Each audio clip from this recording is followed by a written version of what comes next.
Daniel Crow Feathers stopped mid-stride across his kitchen floor, coffee mug suspended in his weathered hand as he watched Rebecca Morningstar trembling by the window.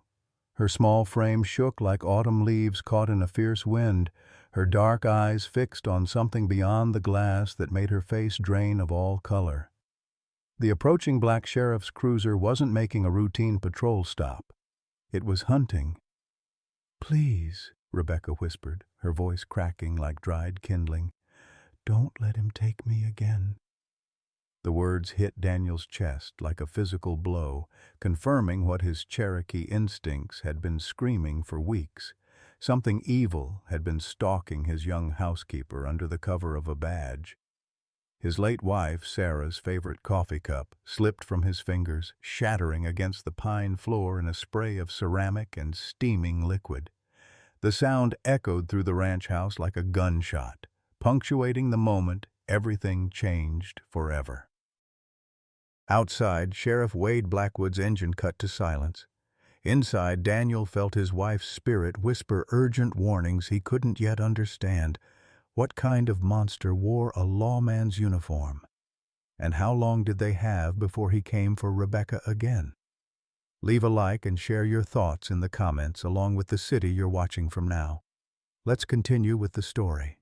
The Montana autumn of 1995 had painted the Glacier County landscape in shades of copper and gold when Rebecca Morningstar first appeared at Daniel Crow Feathers' ranch gate 3 months earlier. She'd stood there in the July heat with nothing but a battered suitcase and desperation carved into her 22-year-old face, asking for work with the quiet dignity of someone who'd learned that pride was a luxury she couldn't afford. Daniel had been tending to his late wife Sarah's flower garden when he spotted the young woman. At 58, he'd spent the 2 years since Sarah's death from cancer learning to navigate the hollow silence of their 640-acre cattle ranch alone. The Cherokee blood from his grandmother ran thin in his veins, but it had always given him an instinct for reading people, and everything about Rebecca spoke of someone running from something terrible. "I can cook, clean, and I'm not afraid of hard work," she'd said, her voice steady despite the tremor in her hands. "I won't cause trouble, and I don't need much." What she hadn't said was that she'd been drifting from town to town since aging out of foster care at 18, carrying dreams of becoming an elementary school teacher that seemed as distant as the snow-capped peaks surrounding the valley. The $80,000 needed for college might as well have been $80 million for someone who'd survived on odd jobs and the kindness of strangers. Daniel hired her on the spot, something Sarah's spirit seemed to whisper approval of from the wind chimes on the front porch. Within weeks, Rebecca had transformed the ranch house from a monument to grief into something resembling a home again. She moved through the rooms with practiced efficiency, preparing meals that reminded Daniel he'd forgotten how to taste food, and tending Sarah's garden with an intuitive understanding of what each plant needed. But there were signs.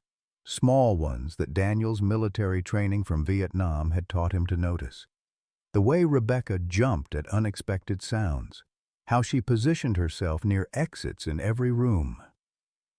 The careful way she answered the phone, her voice flat and cautious until she recognized the caller.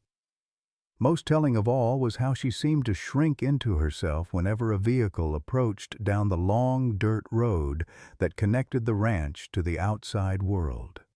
Sheriff Wade Blackwood had first appeared in late July, his patrol car kicking up dust clouds as he claimed to be making routine security checks on isolated properties.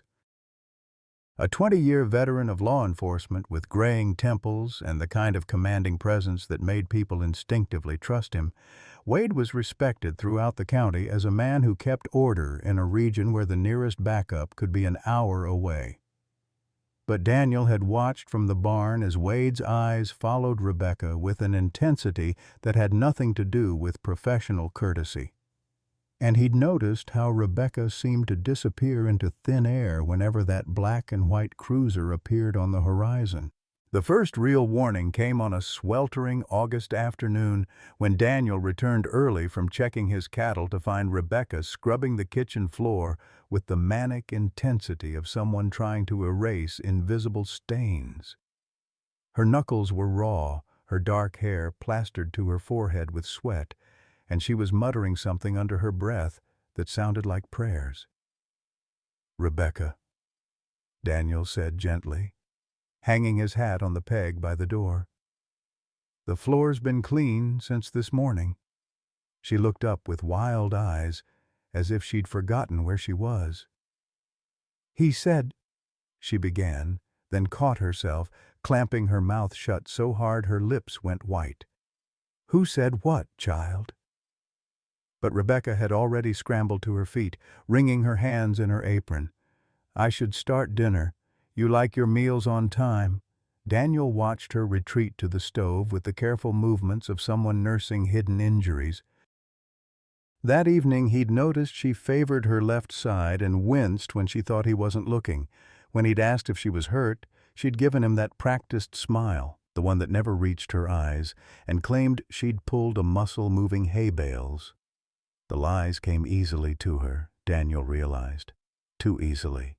Like someone who'd had years of practice explaining away bruises and carefully concealing pain. The second warning arrived with Sheriff Blackwood himself 2 days later. Daniel had been repairing fence posts when he heard the cruiser's engine cut out near the house.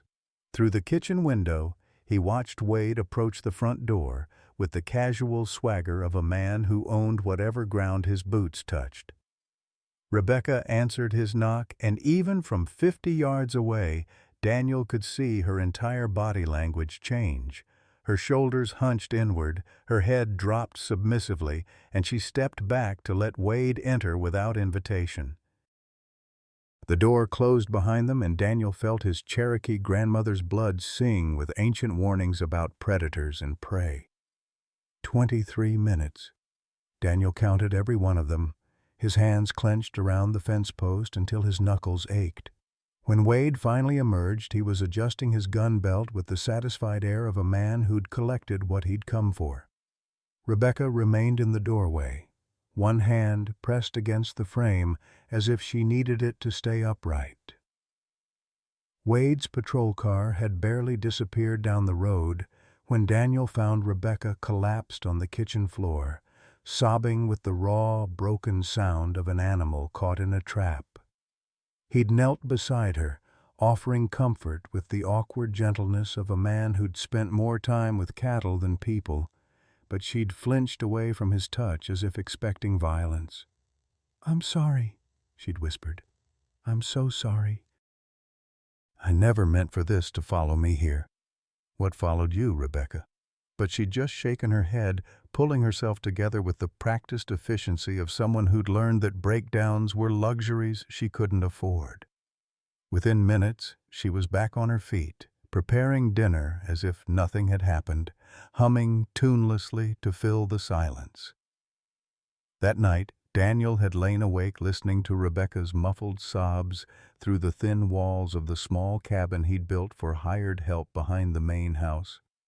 Sarah's presence felt stronger than it had since her death, and he could almost hear her voice on the night wind. "Protect her, Daniel. She's carrying more pain than any person should have to bear alone." The pattern established itself over the following weeks. Wade would appear without warning, always when Daniel was occupied with ranch work and distant fields. Rebecca would retreat into herself for days afterward, jumping at shadows and working with the frantic energy of someone trying to outrun her own thoughts. And Daniel would find small signs of violence. A split lip explained away as clumsiness, bruises on her arms hidden beneath long sleeves despite the summer heat, the way she moved like someone whose ribs ached with every breath.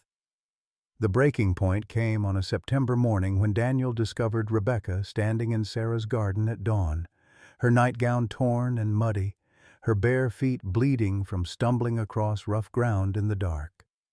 She was clutching one of Sarah's Cherokee dream catchers, the one his wife had woven from willow branches and sinew during her final illness. "He said he owns me," Rebecca whispered when Daniel approached. Said I belong to him no matter where I run.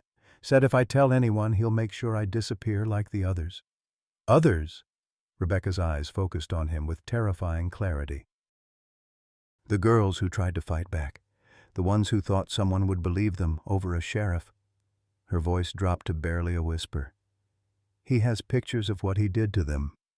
Said he'd do worse to me if I ever thought about talking. Daniel felt something cold and ancient stir in his chest, the protective fury that had kept his Cherokee ancestors alive through centuries of violence and betrayal. Whatever evil had found its way to his land wearing a badge and hiding behind the law, it ended now. The confrontation Daniel had been dreading arrived on a rain-soaked October morning when Sheriff Wade Blackwood's cruiser pulled up to the ranch house with a deliberate slowness that spoke of ownership rather than official business. Daniel watched from the barn as Wade climbed out, his uniform crisp despite the weather, his hand resting casually on his service weapon as his eyes swept the property with predatory calculation. Rebecca was hanging laundry on the covered porch when she spotted the approaching figure. The wet sheets fell from her hands as if her muscles had simply given up, and she stumbled backward until her spine hit the wall of the house.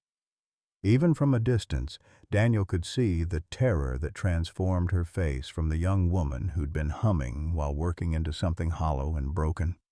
"Well, well," Wade called out as he mounted the porch steps, his boots echoing like gunshots on the wooden planks. "Looks like my little runaway has found herself a cozy setup. You always did land on your feet, didn't you, Rebecca?" Daniel started walking toward the house, his grandfather's words echoing in his memory. "When wolves circle the camp, you don't wait for them to attack. You make them understand they've chosen the wrong prey." "Sheriff," Daniel called out, his voice carrying across the yard with deliberate calm. "Awful early for official business, isn't it?" Wade turned, his face splitting into the kind of smile that never reached a man's eyes. "Mr. Crow Feather, just checking on your help here, making sure she's not causing any trouble for decent folks." "Only trouble she's caused is making this place feel like a home again," Daniel replied, climbing the porch steps until he stood between Wade and Rebecca. "Appreciate your concern, though. See, that's where we might have a problem." Wade's hand moved closer to his weapon. "Rebecca here has some outstanding legal issues that need addressing.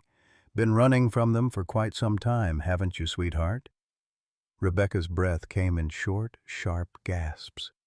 "I haven't done anything wrong. You know I haven't."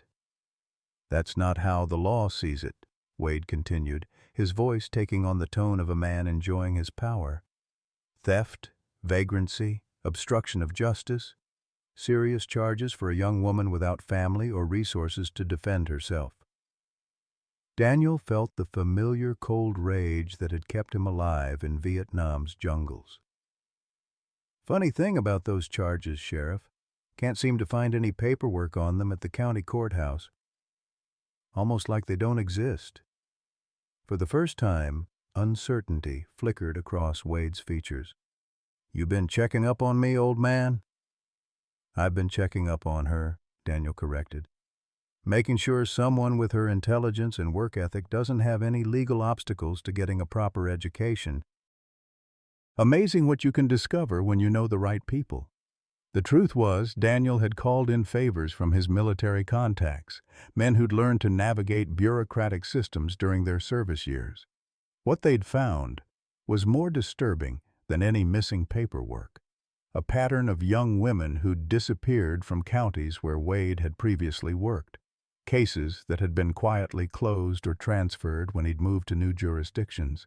Wade's smile turned ugly. "You don't know what you're dealing with here, Crowfeather. This girl belongs to me. Has for years. And I always collect what's mine." "Belongs to you?" Daniel's voice dropped to the low, dangerous tone his squad had learned to recognize in Vietnam. "Last I checked, we fought a war to settle the question of people owning other people." "Don't lecture me about wars, Indian," Wade snarled, dropping all pretense of civility. I've seen what your kind does when you think nobody's watching. Your wife told me all about your Cherokee tricks before she died. The mention of Sarah hit Daniel like a physical blow, but it was Rebecca's sharp intake of breath that made him look closer at Wade's face. There was something there, a knowledge too intimate, too personal for a sheriff who'd supposedly only made routine contact with his family. "You never met my wife," Daniel said slowly. Wade's laugh was harsh and bitter. "Didn't I? Sweet Sarah Crowfeather, always trying to help the lost souls and broken birds. She had such strong opinions about justice and protecting the innocent, right up until the cancer took her voice away." The implication hit Daniel like ice water in his veins.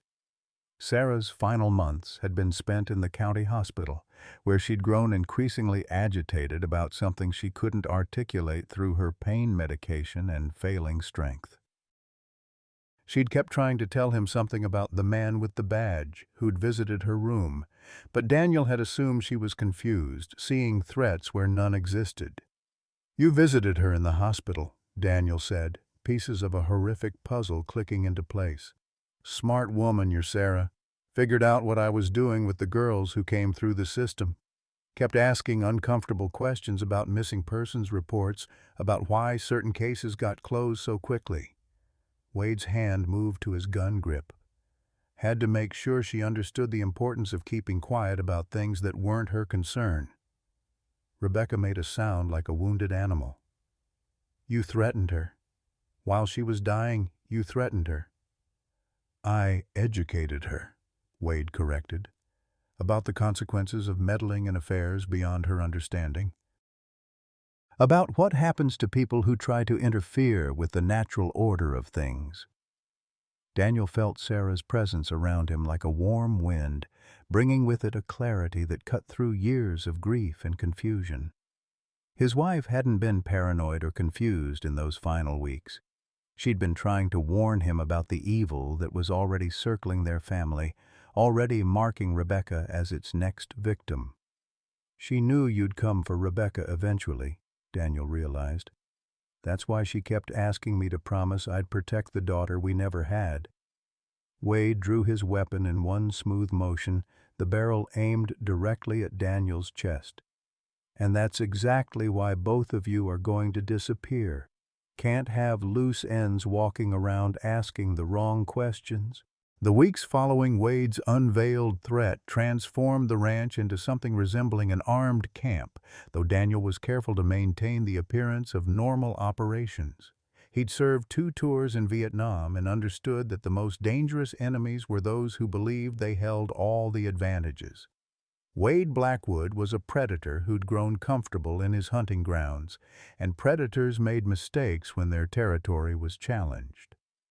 Daniel began each morning before dawn, checking the perimeter fences not for cattle, but for signs of surveillance. He'd found cigarette butts near the eastern pasture gate, boot prints that didn't match any of his workers, and tire tracks from vehicles that had no business on his land. Wade was watching, waiting for the right moment to make good on his threats, but he was also growing careless with overconfidence. Rebecca had retreated into herself like a wounded animal seeking shelter. She performed her duties with mechanical precision, but spoke only when directly addressed, her eyes constantly scanning doorways and windows as if expecting an attack from any direction. Daniel caught her standing at the kitchen sink one evening, staring at nothing while tears tracked silently down her cheeks. "He'll never stop," she whispered, when she realized Daniel was watching. "Even if we went to the FBI, even if we had proof, he'd find a way. Men like him always do." "Men like him rely on people believing they're untouchable," Daniel replied, settling into the chair across from her. "But every man has weaknesses, Rebecca, even sheriffs." What Daniel didn't tell her was that he'd already begun reaching out to contacts from his military days, men who'd learned to gather intelligence in hostile territory and understood the importance of building cases that couldn't be dismissed or buried. Master Sergeant Tom Wilson, now working as a federal investigator in Helena, had been particularly interested in Daniel's description of Wade's operation. "Sounds like we've got ourselves a wolf in sheep's clothing," Wilson had said during their coded phone conversation. "Been hearing whispers about trafficking corridors through Montana for years, but local law enforcement always seems to come up empty. Funny how that works when the fox is guarding the henhouse." The breakthrough came from an unexpected source. Mrs. Eleanor Patterson, the elderly widow who lived on the neighboring ranch, appeared at Daniel's door on a gray October afternoon with a mason jar of preserves and information that changed everything. "I've been watching that sheriff's comings and goings for months," she announced, settling herself on the porch rocker without invitation. "Man doesn't patrol the same road 3 times a week unless he's got business there." "And his business isn't with you, Daniel Crowfeather." Eleanor Patterson had spent 73 years in Glacier County and possessed the kind of institutional memory that made her a repository of local history. More importantly, she'd been Sarah's closest friend and had inherited her late husband's collection of hunting rifles along with the skill to use them. "That girl of yours," Eleanor continued, nodding toward the cabin where Rebecca was hanging laundry, "reminds me of another young woman who used to live in these parts. Maria Santos. Pretty little thing, came up from New Mexico looking for work about 5 years back. Sheriff Blackwood took a real interest in her welfare, too." Daniel felt his blood chill. "What happened to her?" "Disappeared one night. Wade said she'd probably gone back to her family, but her things were still in her room at the boarding house. Never made sense to folks who knew her." Maria was the type to say goodbye, to settle her debts before moving on. Eleanor reached into her coat pocket and pulled out a small wooden box. "Found this in my late husband's hunting cabin last week when I was cleaning it out. Maria left it there the night before she vanished. Said she was scared and needed someone to keep it safe. Inside the box were photographs, dozens of them, showing young women in various states of distress and undress.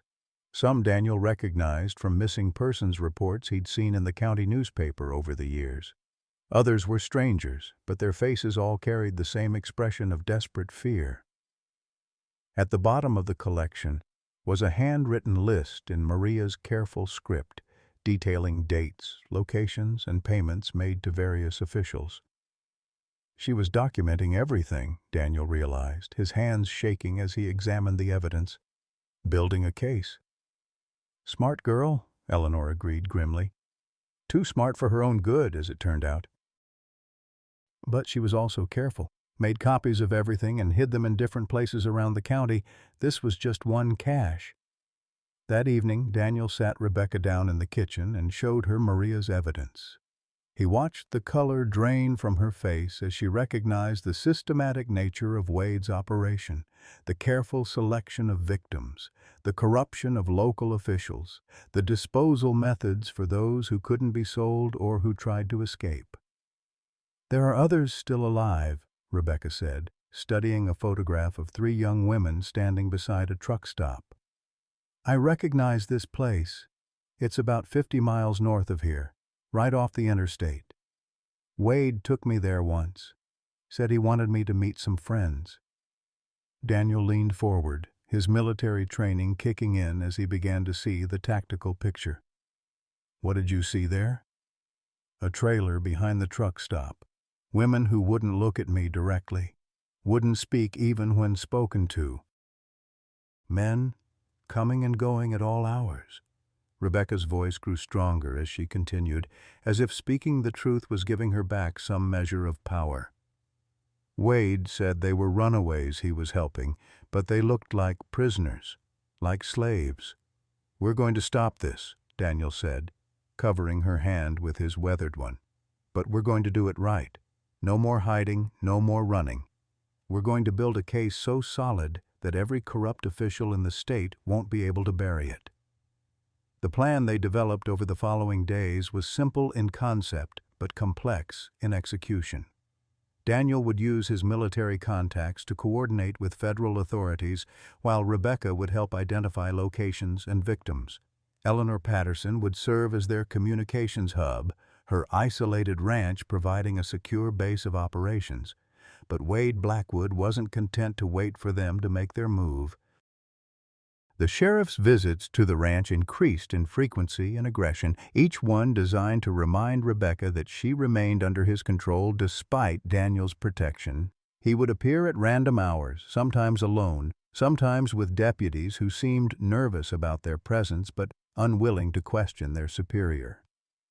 During one particularly tense encounter, Wade had cornered Rebecca in the barn while Daniel was working on a tractor engine in the far pasture.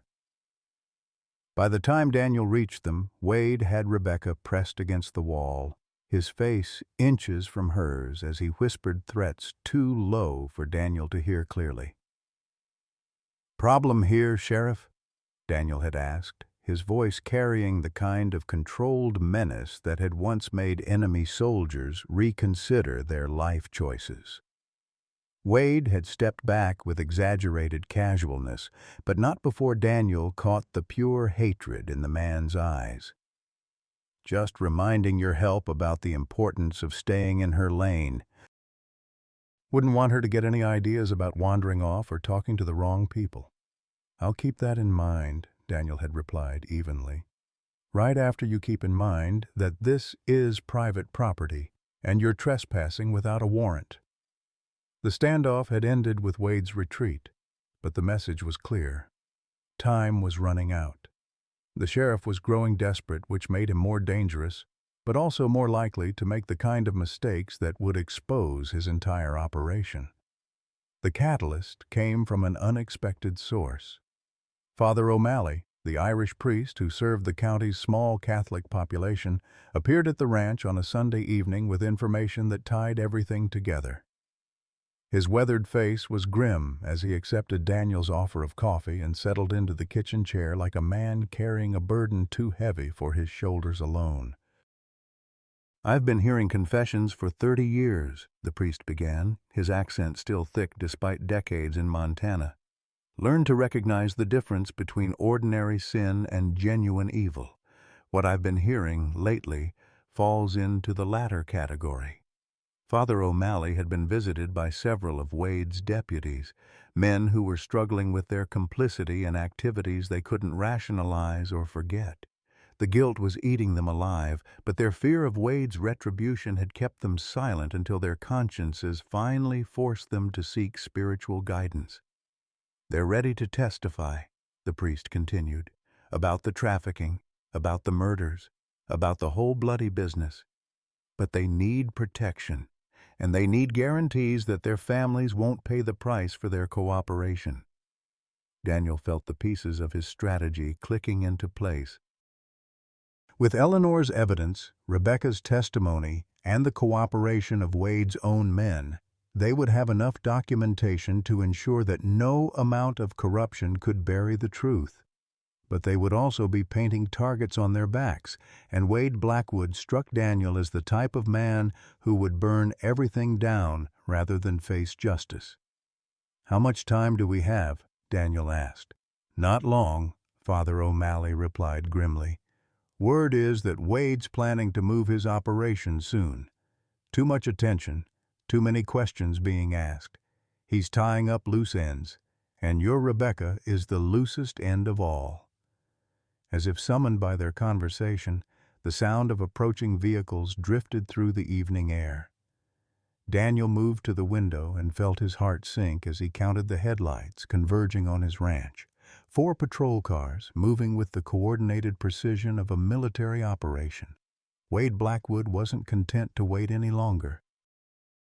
He was coming to collect what he considered his property, and he was bringing enough firepower to ensure that no one would be left alive to tell the story. The 4 patrol cars arranged themselves around Daniel's ranch house like wolves positioning for a kill, their headlights creating overlapping pools of harsh white light that turned the familiar yard into something alien and threatening. Daniel watched from behind the kitchen curtains as Wade Blackwood emerged from the lead vehicle, his movements deliberate and unhurried, a man confident in his overwhelming advantage.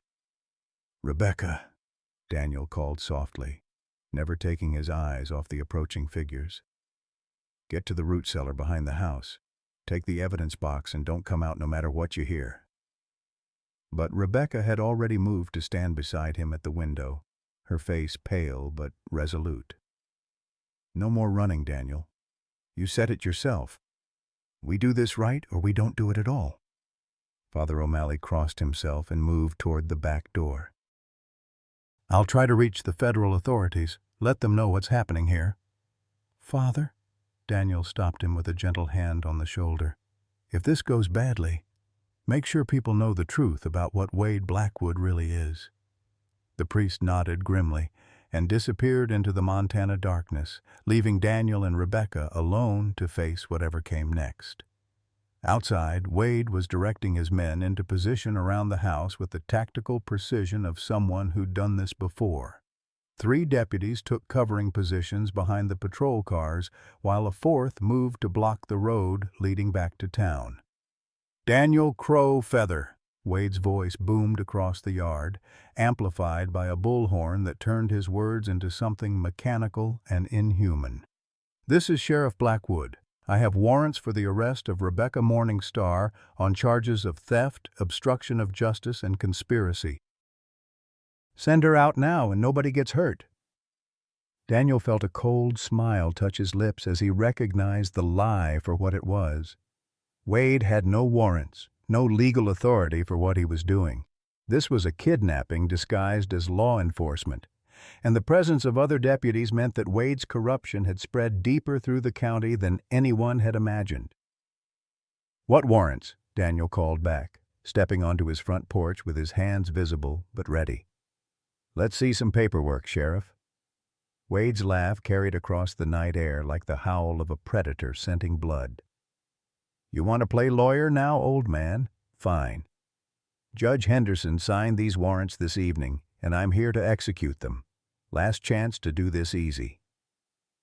The mention of Judge Henderson sent ice through Daniel's veins. If Wade had compromised the county's senior judge, then the corruption reached into the highest levels of local government. There would be no legal protection, no official recourse. And they were truly on their own. "You know what I think?" Daniel called back, his voice carrying the hard edge he'd developed commanding troops in hostile territory. "I think you're a coward hiding behind a badge, preying on women who can't fight back. I think you're about to find out what happens when you pick on someone who can." Wade's response was to signal his deputies, who immediately began advancing on the house with weapons drawn. Daniel counted 4 men plus Wade himself. Overwhelming odds in any direct confrontation, but Daniel hadn't survived 2 tours in Vietnam by fighting fair when outnumbered. The ranch house Daniel had built with his own hands 15 years earlier had been designed with more than comfort in mind. The thick log walls could stop small arms fire. The windows were positioned to provide overlapping fields of view, and Sarah had insisted on multiple exits, including a hidden passage that connected the root cellar to the barn. Most importantly, Daniel had spent decades learning every inch of his land, every shadow and depression that could provide cover. "Rebecca," he said quietly, "there's a rifle behind the bookshelf in the living room. Sarah's Winchester. You know how to use it?" "My foster father taught me when I was 16, she replied, her voice steadier than Daniel had heard it in weeks. "Said every woman should know how to protect herself." "Good. Cover the back of the house. Anyone tries to come through that door who isn't me or Father O'Malley, you shoot first and ask questions later." Daniel moved to his own position behind the heavy oak dining table he and Sarah had built together, the surface scarred by years of family meals and marked by water rings from countless coffee cups. His military-issue M14 rifle, kept clean and ready despite the years, felt familiar in his hands as he sighted through the front window. Wade had stopped his advance about 50 yards from the house, close enough to shout, but far enough to avoid accurate rifle fire from someone without military training. What he didn't know was that Daniel Crowfeather had been an expert marksman long before the Army had refined his skills, learning to hunt in these mountains with his Cherokee grandfather using weapons that demanded precision with every shot. "Time's up, Crowfeather," Wade called out. "Send out the girl or we come in shooting." "Come ahead," Daniel replied, his voice carrying the flat certainty of a man who'd already made peace with dying if necessary. "But understand something, Sheriff. This is my land, built with my hands, blessed by my wife's memory. You want to take someone from here? You're going to pay a price that'll make you wish you'd never heard of Glacier County."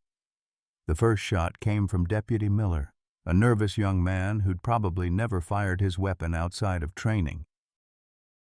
The bullet went wide, splintering the porch railing 3 feet from Daniel's position.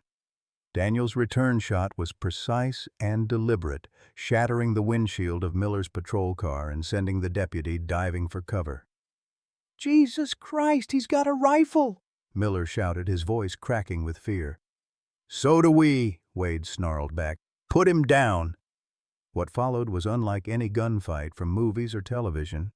Real combat was a matter of patience, positioning, and superior knowledge of terrain rather than dramatic shootouts and heroic charges. Daniel had learned in the jungles of Southeast Asia that the side with better cover and clearer fields of fire usually won, regardless of numbers. The deputy's main advantage, superior firepower and coordination, was neutralized by their unfamiliarity with the ranch layout and their hesitation to advance across open ground toward an entrenched defender. Daniel's advantage was intimate knowledge of every building, every fence post, every depression in the ground that could provide concealment. The siege settled into a deadly game of cat and mouse, with Wade's men attempting to find angles of attack while Daniel methodically discouraged their advances with carefully placed shots. His military training had taught him to conserve ammunition and make every shot count, principles that served him well as the deputies gradually realized they were facing someone far more dangerous than an aging rancher. Rebecca proved to be an unexpected asset, her position covering the rear of the house, allowing her to spot flanking movements that Daniel couldn't see from his forward position. When Deputy Harrison attempted to circle around through the barn, Rebecca's warning shot forced him to abandon the approach and retreat to the safety of his patrol car. "This isn't working," Daniel heard one of the deputies shout to Wade. "He's got us pinned down, and that girl can shoot too. Maybe we should call for backup." "No backup." Wade's voice carried a note of desperation that Daniel found encouraging. "This stays between us. We finish this tonight." But Wade's men were losing their nerve, and Daniel could hear it in their voices as they called to each other across the yard. These were small-town deputies who'd signed up to write traffic tickets and break up bar fights, not to assault fortified positions defended by combat veterans. The longer the standoff continued, the more likely they were to realize that following Wade Blackwood's orders might cost them their lives. The turning point came when Wade himself attempted to reach the house, using the cover of darkness to advance along the fence line that bordered the eastern pasture. Daniel tracked his movement through the rifle scope, waiting for the perfect moment to end the threat permanently.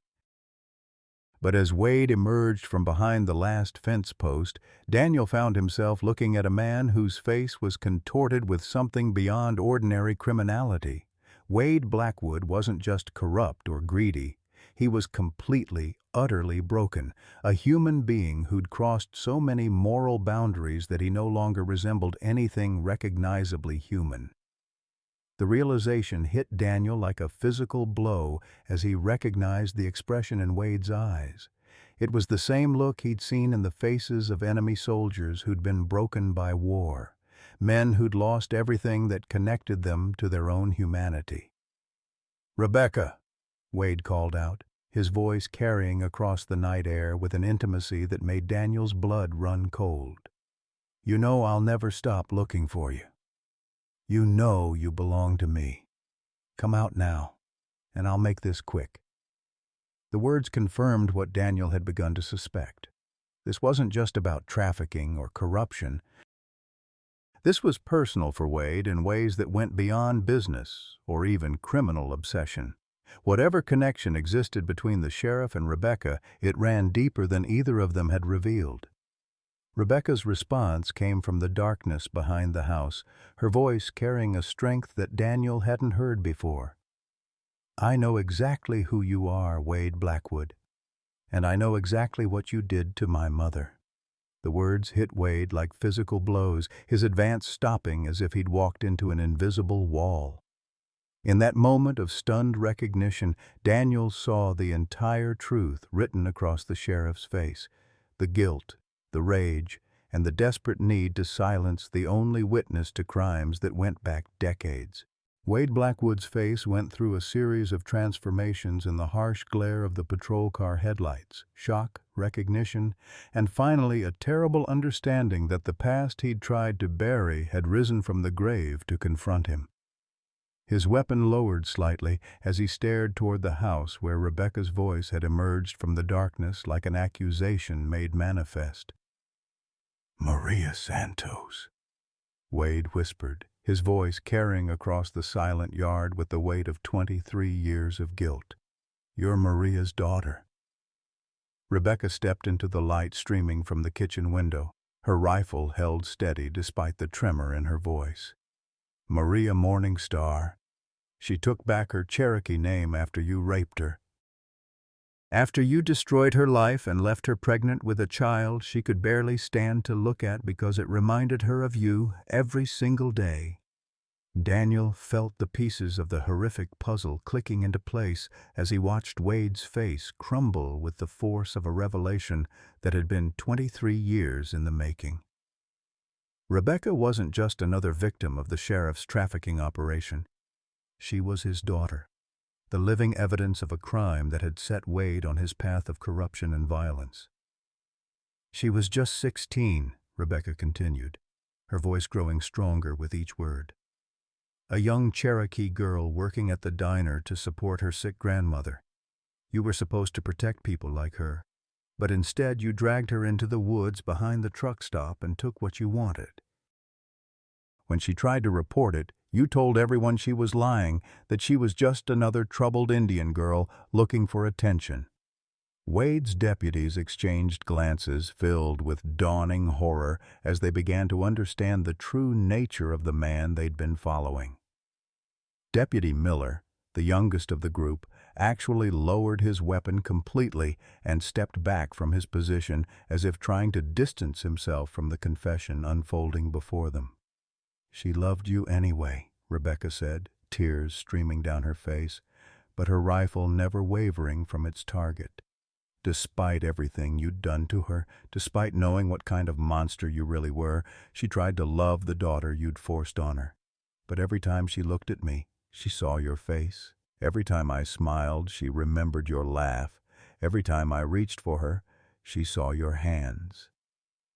Daniel watched Wade's last facade crumble as the weight of decades of buried guilt finally found its voice. The sheriff who'd terrorized a county, who'd trafficked countless young women, who'd murdered anyone who threatened to expose his crimes, was revealed to be nothing more than a broken man who'd been running from the consequences of his actions for over 2 decades. "She killed herself when I was 7, Rebecca continued relentlessly. "Hung herself from the rafters of our trailer while I was at school. Left a note that said she was sorry she couldn't love me the way a mother should, that it wasn't my fault I had a rapist's blood in my veins.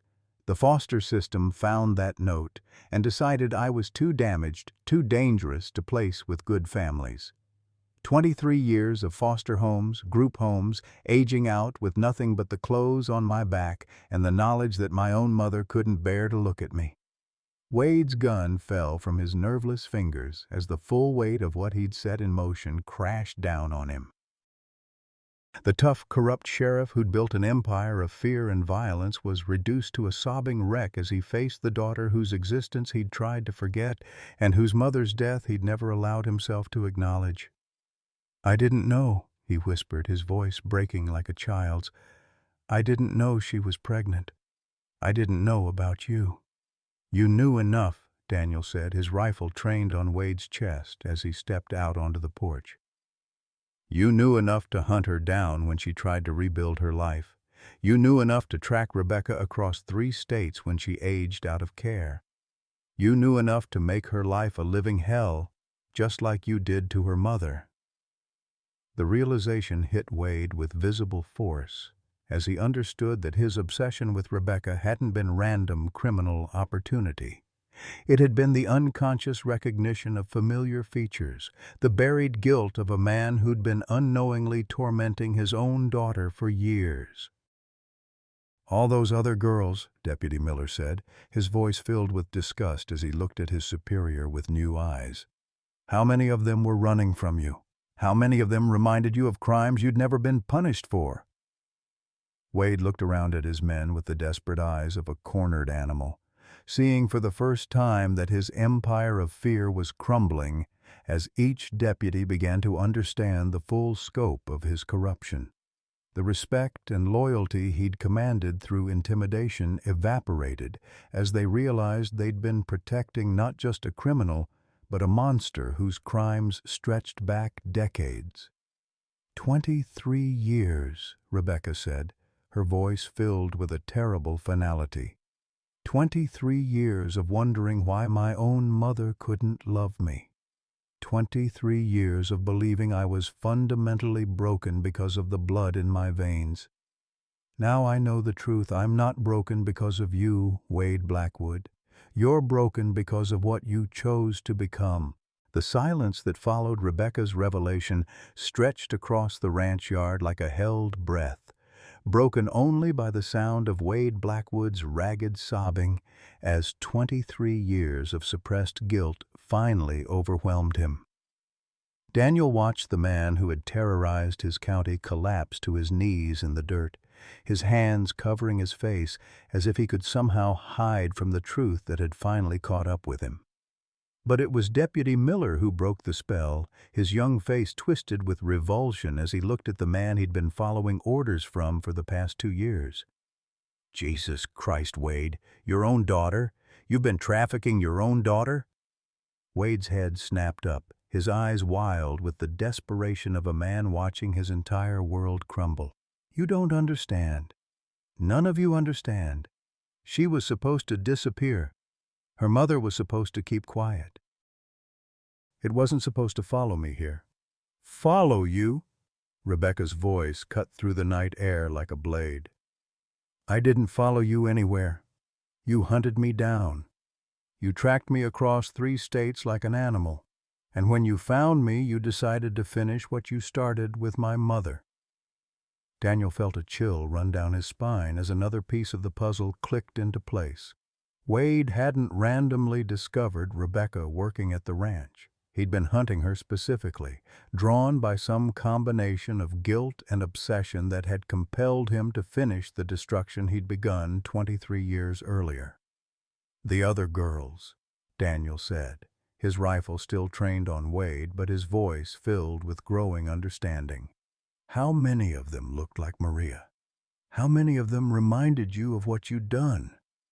Wade's laugh was the sound of a man whose sanity had finally snapped under the weight of his crimes. "All of them. Every single one of them had her eyes, her hair, her way of looking at me like I was some kind of monster. Do you know what it's like to see your victim's face staring back at you from every street corner, every truck stop, every goddamn place you go?" Deputy Harrison, a 10-year veteran who'd always prided himself on following proper procedure, slowly holstered his weapon and stepped back from Wade as if the man had become radioactive. "How many, Wade? How many girls have you killed because they reminded you of a rape you committed as a young deputy?" "I lost count after the first dozen," Wade replied with the casual tone of a man discussing the weather. "But they all had to go. They all looked at me with those same accusing eyes, like they knew what I'd done, like they were going to tell everyone my secret." The confession hung in the air like poison gas, And Daniel watched as Wade's own deputies began to understand that they'd been accomplices to something far worse than simple corruption. They'd been helping a serial killer whose victims had been chosen not for profit, but to silence the ghosts of his own conscience. But it was Rebecca who delivered the final blow, her voice carrying a strength that seemed to draw power from the very earth beneath her feet. "You want to know the real truth, Wade? The truth that's going to destroy whatever's left of your mind? I remember you." Wade's face went white as Rebecca continued, her words falling like hammer blows on the ruins of his psyche. "I was 5 years old when you came to our trailer that night. You thought I was asleep, but I saw you standing over my mother's bed. I saw you put your hands around her throat. I heard her beg you to leave us alone, to let us start over somewhere new. And I watched you strangle the life out of her because she'd finally found the courage to threaten you with the truth." The revelation hit Wade like a physical blow, and he began shaking his head frantically as if he could deny what Rebecca was saying. "No, no, she killed herself. The note said she killed herself." "You wrote that note," Rebecca said with devastating certainty. "Just like you wrote all the others for the girls who tried to run. Maria Santos didn't commit suicide, Wade Blackwood. You murdered her because she was going to expose you, and you made it look like suicide to protect yourself." Daniel felt the final pieces of the horrific truth falling into place as he realized the full scope of Wade's crimes. This wasn't just about trafficking or corruption. This was about a man who'd spent over 2 decades systematically murdering women who resembled his first victim, driven by a combination of guilt and paranoia that had consumed whatever humanity he'd once possessed. "All those closed cases," Deputy Miller said, his voice filled with sick understanding. "All those runaways who supposedly went back to their families or killed themselves. You murdered them all." Wade's response was to reach for the backup weapon concealed in his ankle holster, but his movements were those of a broken man whose reflexes had been shattered by the weight of his confession. Daniel's shot took him in the shoulder, spinning him around and sending his pistol skittering across the gravel. "Stay down," Daniel commanded. But Wade was already struggling to his feet, his face contorted with the rage of a cornered animal who'd finally been stripped of all pretense. "You think this ends here?" Wade snarled, blood streaming down his arm as he faced Rebecca with eyes that held nothing human. "You think killing me changes what you are? You're my blood, girl.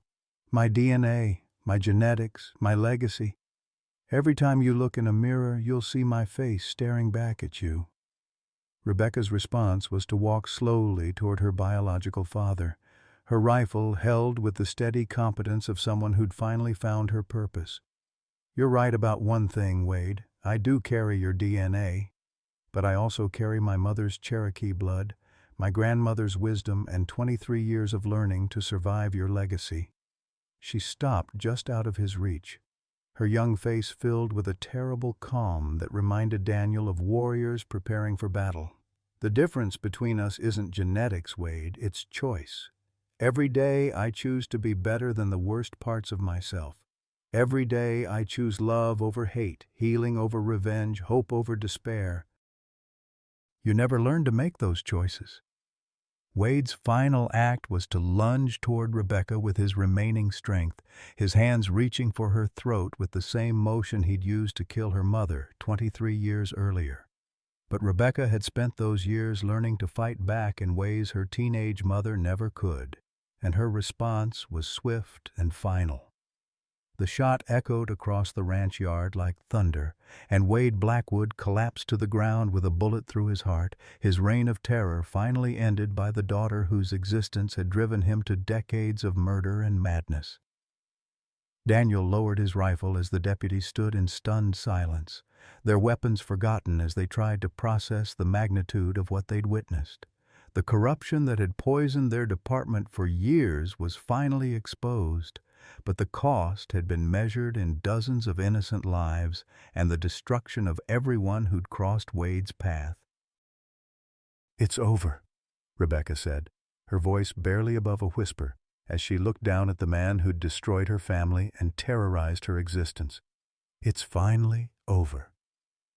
But Daniel could see in her eyes that while Wade's death had ended the immediate threat, the deeper wounds would take much longer to heal. Rebecca had finally learned the truth about her origins, but that truth came with the terrible knowledge that she'd been born from violence and raised in the shadow of a monster who'd spent 23 years trying to finish what he'd started with her mother. The sound of approaching sirens in the distance announced the arrival of federal authorities, summoned by Father O'Malley's emergency call. Soon the ranch would be crawling with investigators, forensic specialists, and federal agents working to untangle 2 decades of Wade Blackwood's crimes. But for now, in the silence that followed the gunshot, Daniel and Rebecca stood together on the land where everything had changed, survivors of a nightmare that had finally ended. 1 year later, the autumn sun cast long golden shadows across the Crowfeather Ranch as Rebecca Morningstar stood in Sarah's garden, her hands deep in the rich Montana soil as she planted bulbs that would bloom in the spring. The Cherokee dreamcatcher that had once brought her comfort during her darkest nights now hung from the porch eaves, catching the afternoon light and casting intricate patterns across the wooden planks where she and Daniel shared their evening coffee. The federal investigation that followed Wade Blackwood's death had uncovered a network of corruption and murder that stretched across 3 states and 23 years. 47 young women had been confirmed as victims of Wade's trafficking operation, with another dozen cases still under investigation. The discovery of Maria Santos's real cause of death had led to the exhumation of dozens of supposed suicides, revealing a pattern of murder that had been hidden by Wade's position and the complicity of corrupt officials who'd accepted bribes to look the other way. Rebecca had spent 6 months testifying before grand juries, congressional committees, and federal courts, her quiet strength becoming a beacon of hope for other survivors who'd finally found the courage to come forward. The media had dubbed her the Cherokee Daughter, a title that initially made her uncomfortable but which she'd eventually embraced as a way to honor both her mother's memory and the other women who hadn't lived to see justice served. The ranch had been transformed in the months following Wade's death, evolving from a place of healing for 2 broken souls into something larger and more meaningful. With the insurance money from Sarah's death and the proceeds from the Federal Victims' Compensation Fund, Daniel and Rebecca had established the Maria Santos Foundation, a nonprofit organization dedicated to helping young women escape trafficking situations and rebuild their lives. The small cabin where Rebecca had once hidden in terror now served as the foundation's main office, staffed by a team of social workers, counselors, and legal advocates who worked around the clock to provide support for survivors. The main ranch house had been expanded to include dormitory-style rooms where women could stay while they transitioned back to independent living, attended college courses, or received job training. Rebecca herself had enrolled at Montana State University, pursuing a degree in education with a specialization in trauma-informed teaching methods. Her professors marveled at her academic performance, but Daniel understood that her dedication to learning came from a deeper source, the knowledge that education was the key to breaking cycles of poverty and abuse that had trapped too many young women like herself. "You know what Sarah would say if she could see this place now?" Daniel said, settling onto the porch steps beside Rebecca as she brushed soil from her hands. At 69, the past year had aged him visibly, but there was a peace in his eyes that hadn't been there since his wife's death. Rebecca smiled, looking up at the dream catcher that danced gently in the evening breeze. She'd say, "We're finally living up to the Cherokee teaching about 7 generations, that every decision we make should consider its impact on the 7th generation yet to come." The sound of approaching vehicles drew their attention to the dirt road that led from the highway to the ranch.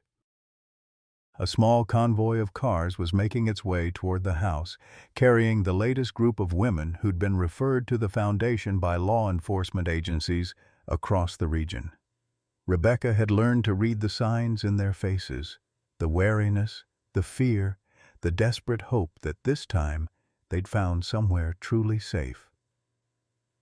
"I should go help them get settled," Rebecca said, rising from the steps with the quiet confidence that had replaced the terror of a year ago. But Daniel caught her hand gently, stopping her for a moment. "Your mother would be proud," he said simply. "Not just of what you've survived, but of what you've chosen to become." Rebecca squeezed his weathered hand, feeling the calluses that spoke of decades of honest work and the gentleness that had helped her learn to trust again. She didn't get to make that choice, but every woman we help here gets to make it for herself. That's what matters. As the cars pulled up in front of the house, Rebecca walked toward them with the steady gait of someone who'd learned that running away only worked if you were running toward something better.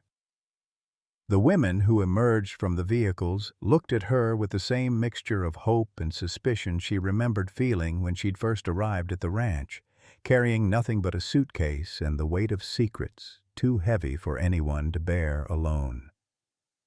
But now Rebecca had something to offer that she'd never possessed before, proof that survival was possible, that healing was real, and that the worst things that happened to you didn't have to define the rest of your life. She greeted each woman by name, having studied their files and memorized their stories, and watched as some of the tension left their shoulders when they realized they weren't going to be judged or questioned about their past. That evening, as the newest residents of the foundation settled into their rooms and began the long process of learning to feel safe again, Rebecca stood once more in Sarah's garden. The bulbs she'd planted would sleep through the winter, gathering strength in the darkness before emerging into the light of a new spring. It seemed like a perfect metaphor for the work they were doing here, planting seeds of hope that would bloom in their own time, in their own way. The Cherokee teaching said that we are all connected, that the pain of one becomes the responsibility of all, and that healing was not just an individual journey, but a community obligation. Standing on the land that Daniel and Sarah had built with love and that she now helped tend with purpose. Rebecca understood that she'd finally found not just safety, but home. Sometimes the most powerful stories aren't about grand gestures or Hollywood endings. They're about ordinary people who choose love over fear when it matters most. Daniel Crow. Feather could have turned away when he saw Rebecca trembling by that window, could have minded his own business like so many others had done. But at 58, he understood something that only comes with living long enough to see real suffering, that family isn't always about blood, and sometimes the children we're meant to protect come to us when we least expect them. His decision to stand up to corruption, to risk everything for someone who had no one else, reminds us that our years of experience and wisdom aren't just for our own benefit. They're meant to be shields for those who haven't learned to protect themselves yet. In a world that often makes us feel invisible as we age, Daniel's story proves that sometimes the most important moments of our lives come not when we're young and fearless, but when we're old enough to know what truly matters. Every act of courage, no matter how small, ripples forward through generations we may never meet. What moment in your life did you choose to stand up for someone who couldn't protect themselves? Have you ever been surprised by your own capacity for courage when someone truly needed you?